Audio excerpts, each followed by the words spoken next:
Hey y'all, it's Lomaine and This is the Magnet, Esther Jade. And this is the Gurl What podcast.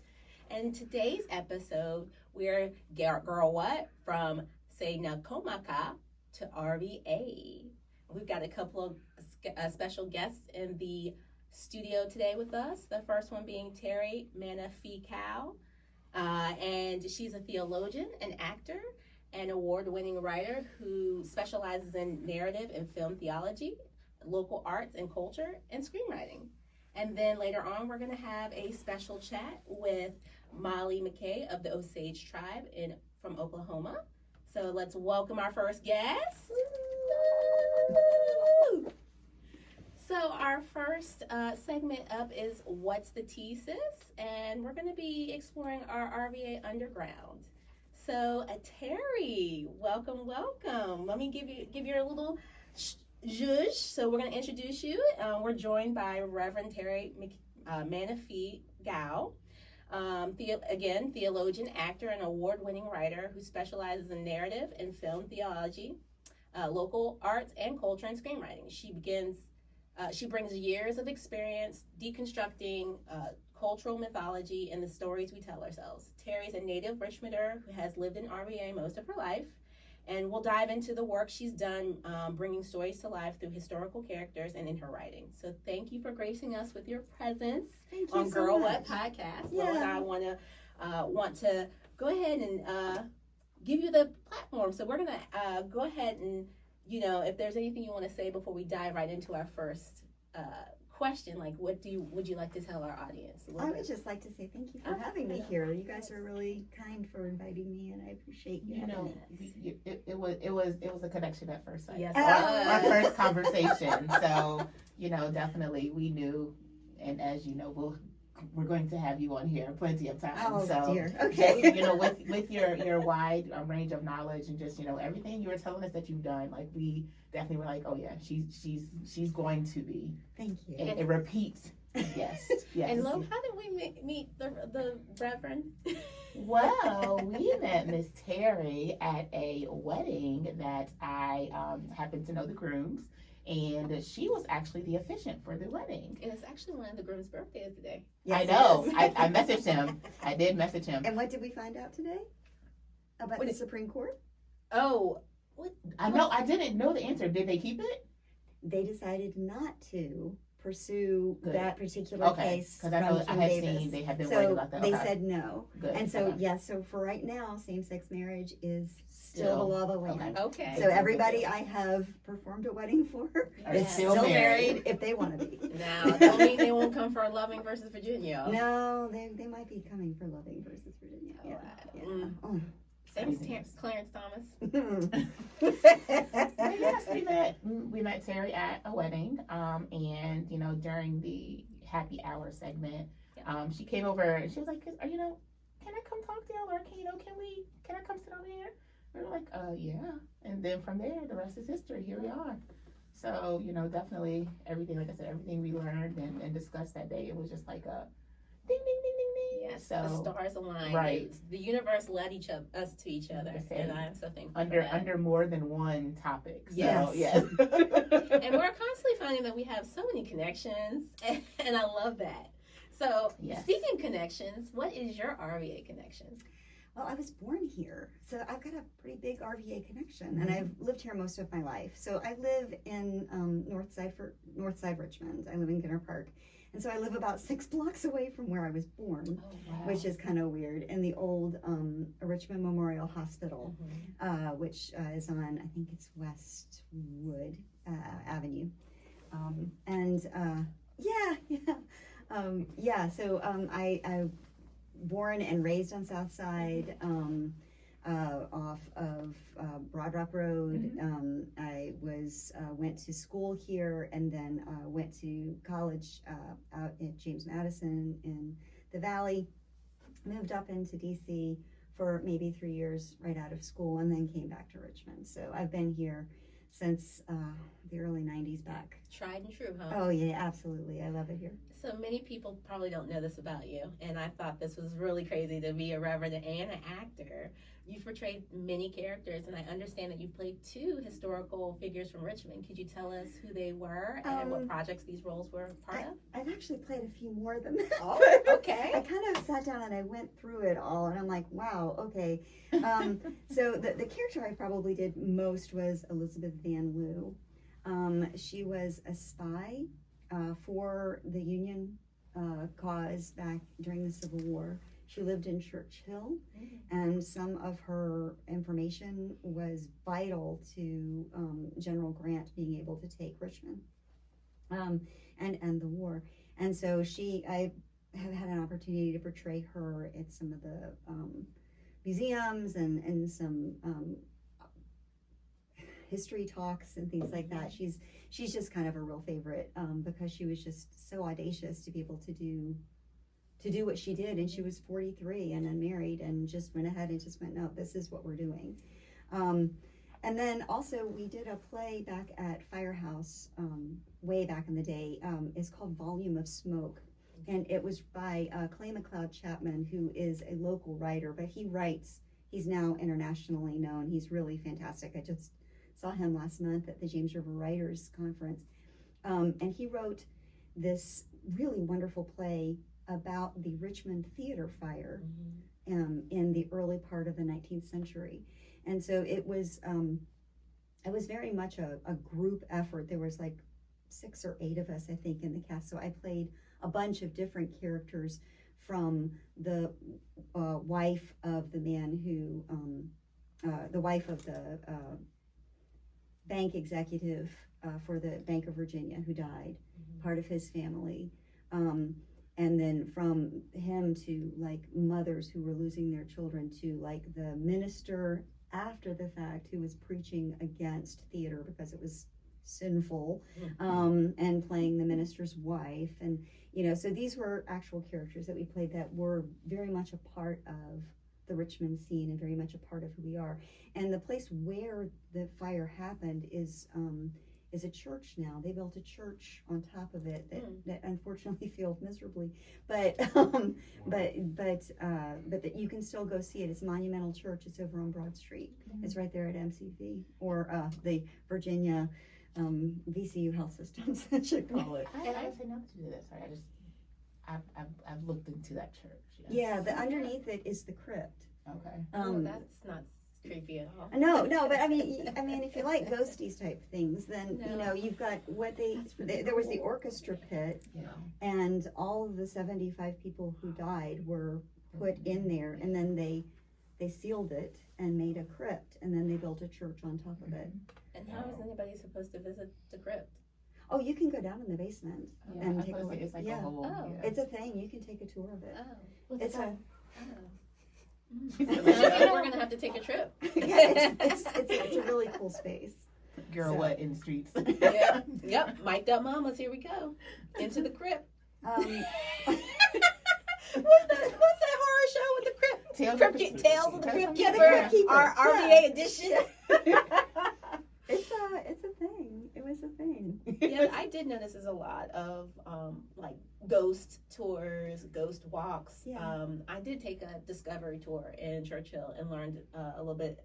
What's her name again? Elizabeth Van Loo. Yes, and what I found interesting was she was a Southerner, and she went away to boarding school, and I guess she had an epiphany saying, slavery is wrong, and she wanted to be a part of a solution.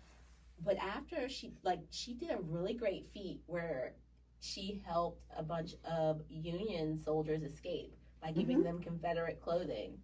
And she actually was destitute afterwards, that she had no money, and the Union actually gave these soldiers actually rallied money for did a GoFundMe type to help her. Yeah. Which I thought that was really incredible. It was, I was like, I gotta learn more about this lady. Yeah, she was amazing. So there was in 1864 there was a break. It was the largest jailbreak. I don't know if it was the largest one ever, but it was certainly the largest one during the Civil War for Libby Prison. It's where the officers were, and they built a tunnel. She was unfortunately not there. She was supposed to be one of the safe houses, but she had provided everybody there with safe houses and where to go by slipping them notes and using a cipher and hiding the notes inside books and things. And she was able to, I would think it was 109 men escaped that night, and 58 of them made it to Union Line. Wow. So, and because of her efforts, she still blamed herself for not all of them getting out and getting freed. I think like 40 some were recaptured and 2 unfortunately drowned in the James River as they were trying to cross. Wow. Something like that. Yeah. Incredible. Yeah, no, she was amazing, and the work she did was absolutely instrumental. After the war ended, of course, she was ostracized by everyone in Richmond.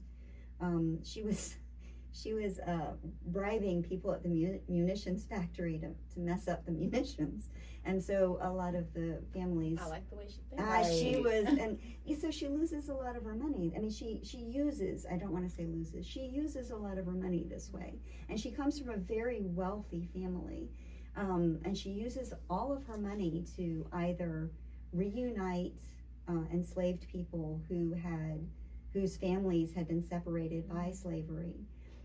She frees all of her mother and father's slaves after her father passes, against what he says in his will, and she uses all of her money in this way to either free people or to get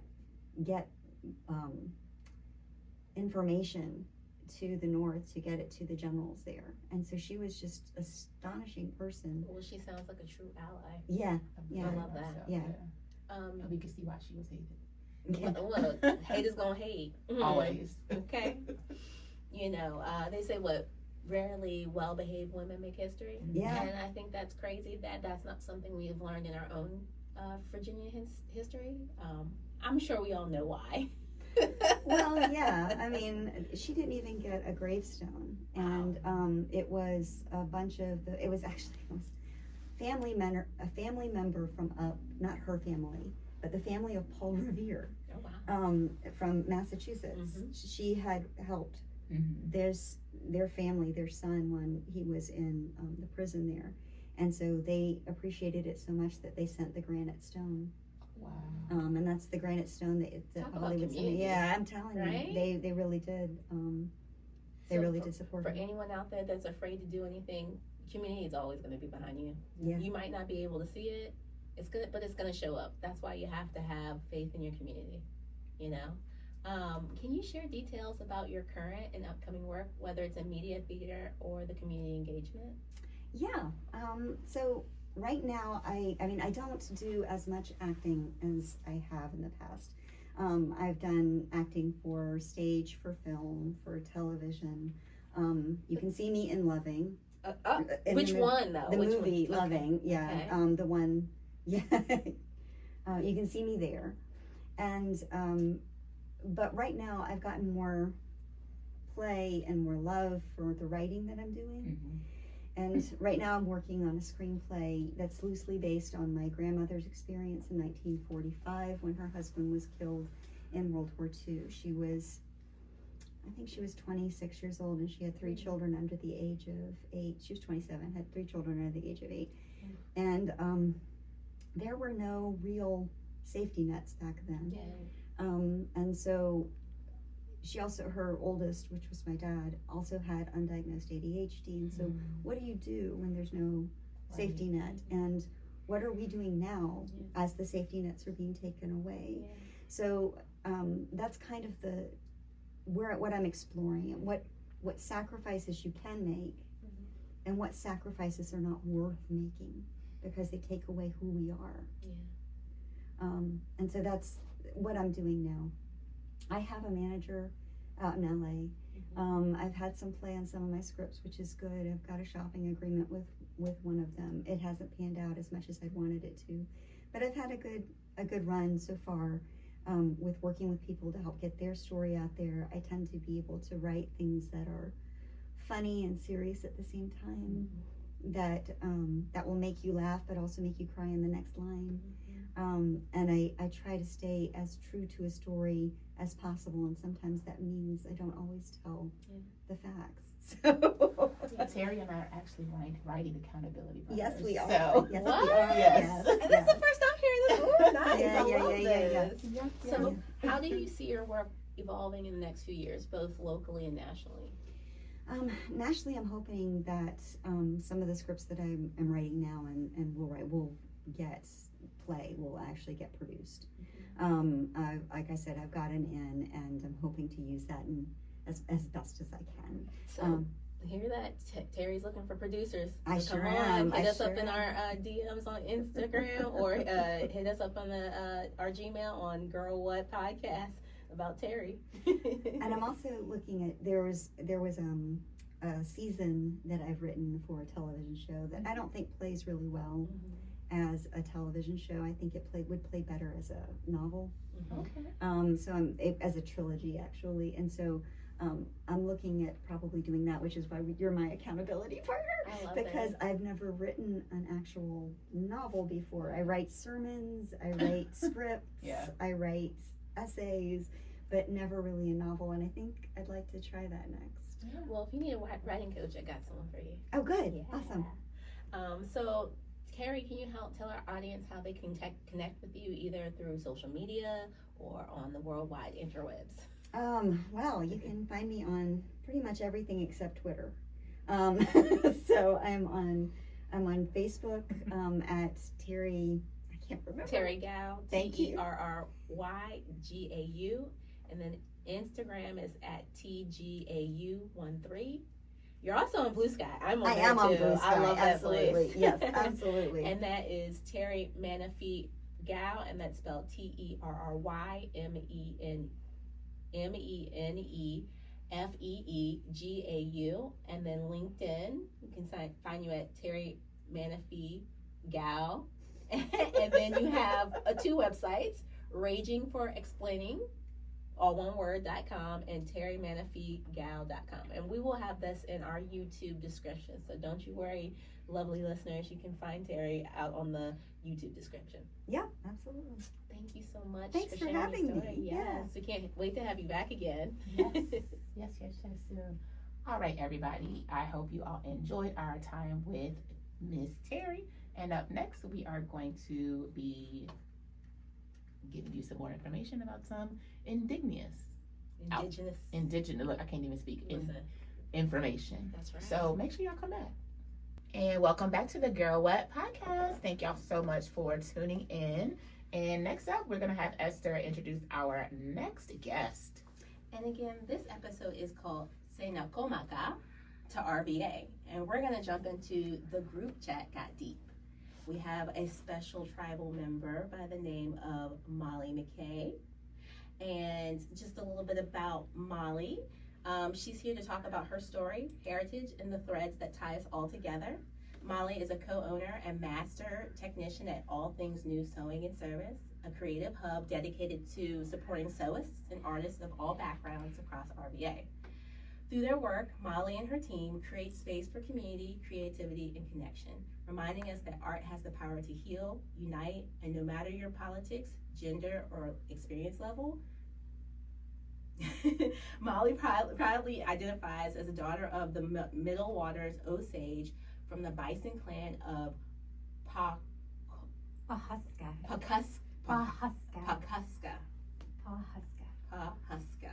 lineage. Thank you. And part Midwest German, continuing the legacy of generations of quilting mothers. Her Osage name is Tonbay. Beautifully translate to looking back at you. Thank you for gracing us with your presence on Girl Whet Podcast.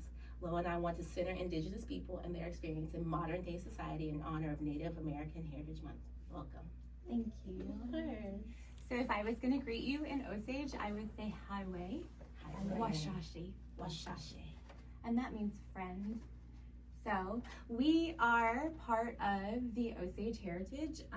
I grew up in Oklahoma, in the Osage area, on right outside the reservation on a ranch. Okay. So, and then back into town for a while, and I kind of lived around that area for a long time. So the Osage had no interaction with white people until about 1821. Our first interaction with any people from overseas would have been with the French, a lot of trappers back in kind of the area of St. Louis. So we didn't have a lot of interaction with other people. We were very big people, which you can't tell because I'm little, but When you say big, you mean like you were tall? very tall, very, very tall. So a lot of the historical references to Osage and to my ancestors, like my direct descendants, were of men that were 6'4", 6'7", very big, scary, 350-pound men. So, Right. the first conversation that I remember of hearing about Osage was when we were reading Little House on the Prairie. Outside of my family and outside of tribal history and me being involved in the tribe, the only time I remember hearing about it really early on. How was it represented in that story? They kind of come into I think it was Little House on the Prairie. Okay. And they come and they like talk to them at the house, and they were scared of them because they were very big. So kind of that kind of ongoing thing of like they were scary, they were big giant people, you know, that kind of thing. Yeah. Which I kind of love because I like being scary sometimes because I'm not very scary in person. Right. Wow, you're not. I'm not very They're going to scary. make that assumption when you put it together. Like, yeah, think that. Yeah, I'm like, I was like, I'm not going to oppose that. Yes. No, I If like that's what kind you of wanna having think. like take my Right. space. Yes. Scared straight. It's kind of nice. So it's kind of an interesting dynamic of like, you know, as people were coming towards the coast, there was a lot of interaction really early on. So, you know, as Jamestown came in the early 1600s, and they were like there, right there. So there were lots of interaction towards the coast, but towards the center of the Americans, there wasn't as much interaction with us and with people that were coming in from colonization. So kind of interesting to think that like there wasn't much even English spoken around us until probably like 1850 or so, where then we were moved from the Missouri Basin to kind of the area of Kansas, near Katy, Kansas. If you kind of understand where that kind of meets, so you've got like Kansas, Missouri, and then you've got kind of Oklahoma down under here, and then Arkansas, and there's kind of like a 4 triangle space there, and that's kind of where we were. We actually ended up selling that land to move to Oklahoma, which is kind of an interesting dynamic. So when you think about Trail of Tears, or you think of like all these people that are like having to like leave their space and then live on a reservation and kind of at the will of colonizers, so you were kind of at the will of the government on where you went and where you were kind of stayed or kind of placed. Because we had such a good relationship with French trappers and with the French people, that relationship allowed those French people to kind of take one over on the US government and say, hey, how about you guys do this instead, and maybe you can like just show it to them a little bit. So when we were being kind of moved around at that point, we were like, hey, we'll sell you back this land, because that's what the French were trying to get us to do. So go good on the French, very good on the French, because they knew what they were doing. They were trying to like kind of cause a problem with the Americans, but they were also trying to help us. So I always try to put a positive spin on the things that happened back then. So we can give 5 stars to French people because they did some really cool stuff. So by giving us that opportunity to sell the land, we were given a allotment of money. That money was kind of held in trust, but we wanted to use that money to buy the land in Osage County in Oklahoma. Not really understanding, you know, owning land, but understanding enough because somebody, which is actually one of my white ancestors, was saying, hey, you probably should buy this instead. So they wanted to buy the land. It was kind of a mess because the government didn't want to give them that money in Yeah. a lump sum. They wanted to give it to them in things like flour and, Right. you know, like maybe we'll give it to you in blankets and we'll just No give you an blankets, no, thank allotment you. every week. Like maybe we'll give you food that week. And they were like, no, this is a lot of money. We should have it in our hand. And it was actually my great-great-grandfather who went to the Bureau of Indian Affairs and said, please hear me now, I want my cash. And they kept saying they were busy, they didn't want to see him that day, and he took off his blanket, and he was painted from head to toe in red paint, which meant that he was really meaning something. And the Bureau of Indian Affairs guy was like, oh, Yeah. here you go.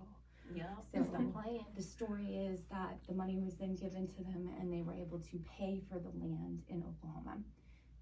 With being able to pay for the land in Oklahoma, they were allowed to also, with the encouragement of the same French guy, buy the head rights or the mineral rights of what was underneath the land. So all of the things that were under the ground were in Osage names. Nice. So, in the beginning of that was about 1874-ish. So in the very beginning of that, all of that was held in tribal kind of community. And so all the money and everything was held community-wise. And then it was encouraged because people realized that there was oil under the ground. It was encouraged that they do it in allotments and allow every single Osage person to have 164 acres and the rights to the minerals for that 164 acres. That didn't pass. So what did pass was that each one got 164 acres and the mineral rights were held in an allotment separated into by percentages. So you would be allotted a mineral right or a head right is what they called those. So with the mineral rights, right, and we've had conversations about this, how has your community preserved its culture and traditions over the years? Like, I know that the mineral rights really helped your tribe, and I really want to discuss that within the preservation of your culture and traditions. So this is like my favorite thing to talk about. So because they were able to keep those mineral rights, this kind of goes into kind of what we're talking about like today and all the things that have really changed. And being able to even talk about this is kind of cool because about 2 years ago, Martin Scorsese himself like produced a, you know, Hollywood film about our family. So it's kind of an interesting, just kind of a really big deal that they could do that and put it in Hollywood, and our people can literally stand there and beat the drums in the middle of Hollywood. So really, really cool. But what that mineral rights did in the beginning was it allowed people to have money. So you had actual money. At one point, the mineral rights were worth like $120,000 a quarter, and that would be in the 1920s. Oh, wow. So 1920 money, I don't know what you want to call that. There are stories about Osage people literally leaving their cars on the side of the road because it ran out of gas, because they didn't really understand that, like, but they had the money to go get another one, so they just go get another one. I don't know how true that is. I would almost say that was kind of a, dumb person comment, but I feel like it's a colonizer. But it could have rumor. happened for sure because they definitely had the money. So lots of stories of, blankets, and they called them, the women were called blankets because you could marry a lady that carried a blanket and then you could get her head right. And so there are a lot of stories of women losing their lives because white men wanted to marry them. And if you don't see people as people, then it's really easy to get rid of somebody like that. So you would just let them go, easily or hardly. We had a lot of diabetes in the families, and part of that is because we wouldn't have had flour in our regular diet. And with the increase of money, you had flour and sugar and readily available at huge increases, and also alcohol, which would also cause more problems in our systems because we were not built for that. So that's kind of an interesting part of that too. So with that kind of money, some of it was lost because you could marry somebody and you could take their head right, or there were groups in the area that were selling things at like trade posts, and there are stories of Osage people paying $74 for a shirt when someone else was coming in and paying 3 cents. So that is a real thing, and you can hear about, there's another podcast called Trust that talks about that, which is really, really sad. But there's a lot of that kind of stuff that happened where people were losing money, but were also gaining money. So that generational was, if you held it, that wealth continued over generations. And so those people were able to kind of hold that. But we also held that money in trust with the tribe. So whatever wasn't claimed was held in trust by the tribe. So if your family died off, then your head right went back to the tribe, and the families there can then use that separately, which is kind of a cool thing that's happening right now. So in March of this year, part of the Doge cutbacks were that they disappeared the Bureau of Indian Affairs in Pasca, and we no longer have a Bureau of Indian Affairs for Osage tribe. Because we had such a wealth of still having that income from the Osage oil, we are able to pay for that by ourselves. I'm sure you're one of the few tribes that could do that. Very few, very, very few. With the cuts to SNAP this month, we were able to pay for SNAP benefits for people. We could do a lump sum if they had SNAP somewhere else. So if you had SNAP outside of Osage County and you weren't using the Osage funds for the SNAP, they can do a lump sum instead to help you, which is kind of cool. We pay for scholarships, so lots of money for scholarships. There's lots and lots of money out there for things like, school clothing. Over the pandemic, there was about $12,000 to $14,000 given for just support, which was really cool. But that was all funded because we had somebody somewhere real far back say, hey, let's be smart about this and try to figure out how to do that. It could have ended a lot differently.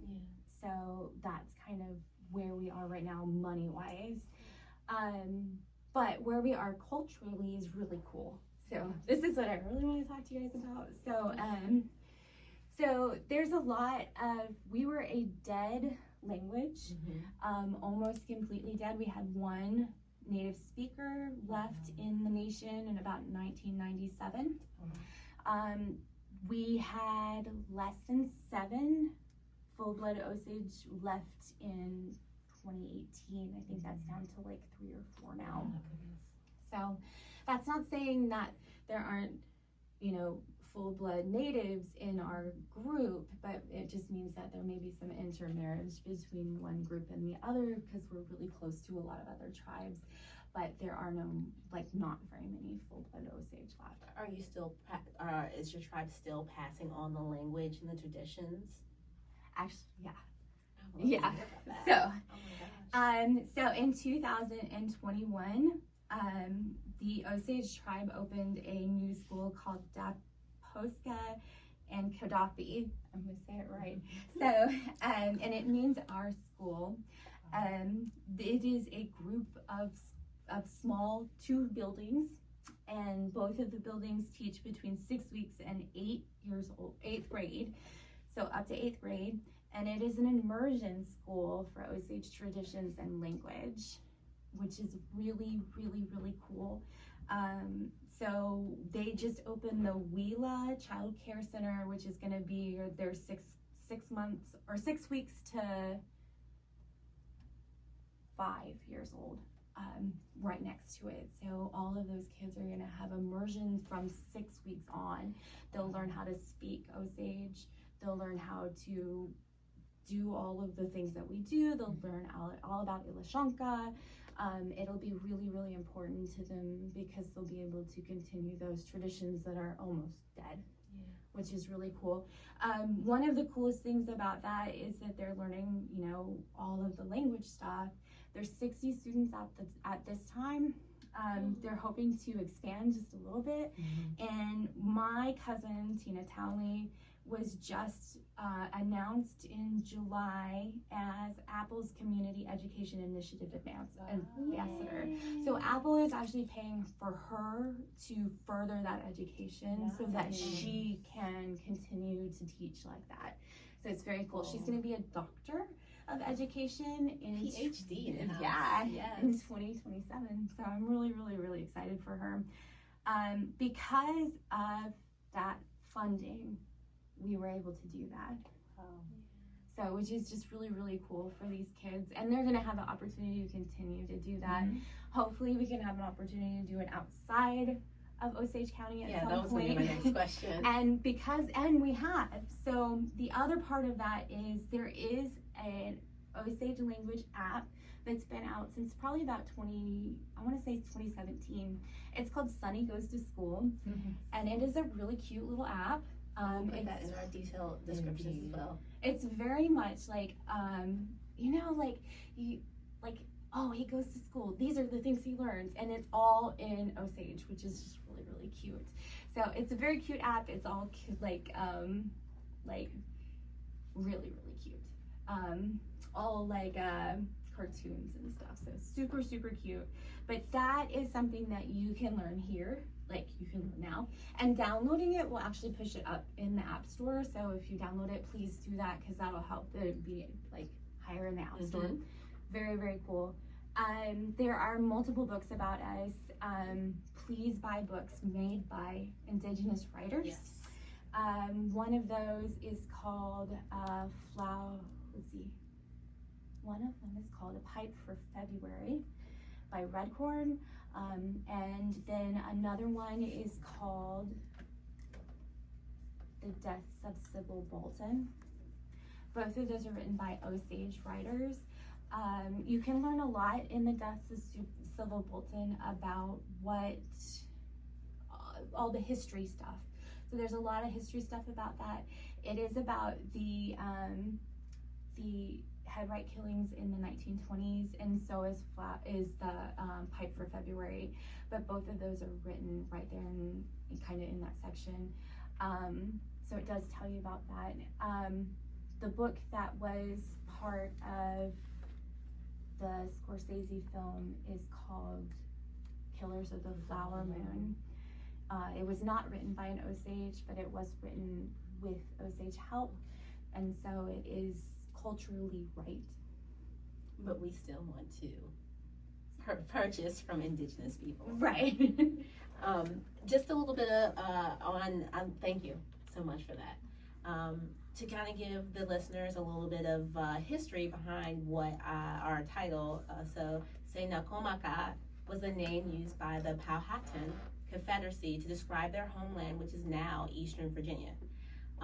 Meaning the world roughly translates to densely inhabited land or our lands.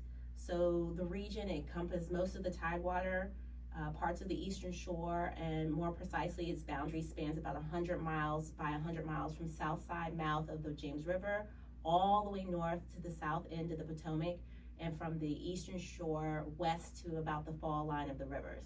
And that includes my hometown of Tsenacommacah, or known by its colonizer name as Tappahannock, or Chris Brown's hometown.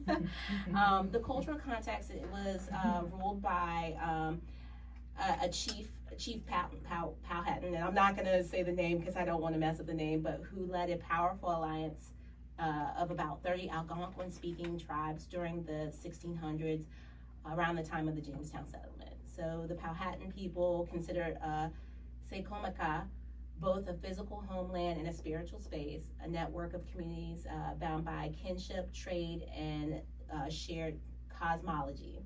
And there is the native Algonquin tribe. There is the Rappahannock tribe.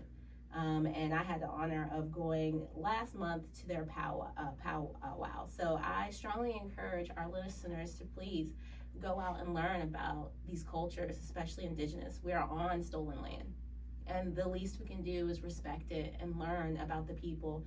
And again, I've said this before, we're more alike than we're different. Mm-hmm. And I just want to thank you so much, Molly, for coming on. Can you tell people where they can find more about All Things New?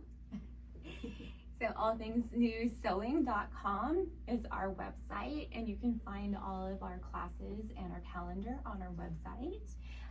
You can also follow us on Eventbrite. It's All Things News Sewing. Yeah. And you can find us at 9830 Midlothian Turnpike Unit A. We're open Wednesday through Saturday from 10 to 5, and you can stop in anytime you want to. Thank you so much. All right, well, y'all, we'll be back. Stay tuned. Welcome back to Gurl, Whet podcast. This is Esther. And this is Lajane. So we're going to head right into our That's It. Yes, indeed. So just as a recap, if you missed the episode, sorry for you, first of all. But we just want to let y'all know that, this episode we talked about and discussed the indigenous people. Indigenous people. Yeah, and right before we came on air, I was practicing it, and my brain just switched off. So my apologies. But yeah, and the experiences in 2025 that are essential to correct historical erasures and to ensure their voices are heard in shaping narratives about the past and the present. It's, highlighted ongoing struggles for land, culture, and their rights, while celebrating their contributions to society, knowledge, environmental stewardship, and other things that you can definitely go back and listen to again if you missed it. Mm-hmm. So, definitely we want to thank Molly for taking the time to engage with us on talking about these, and then also just engaging with these stories fosters understanding, empathy, respect, and many other emotions just across the communities. Centering these perspectives is both an ethical responsibility and a step toward building a more inclusive and informed society. So again, as we always tell y'all, if you got any feedback, you have anything you want to add, definitely reach out to us. Y'all have our information on YouTube. The information will also be in the description. And we'd like to also thank you, Reverend Terry Menefee-Gau, for coming in. She definitely schooled us on her connection to RVA and her current and upcoming projects, so thank you. We'll have more information in the details.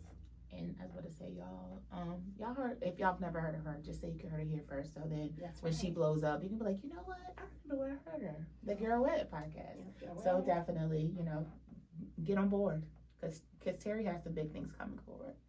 So again, we just want to thank y'all. That's it. That's it.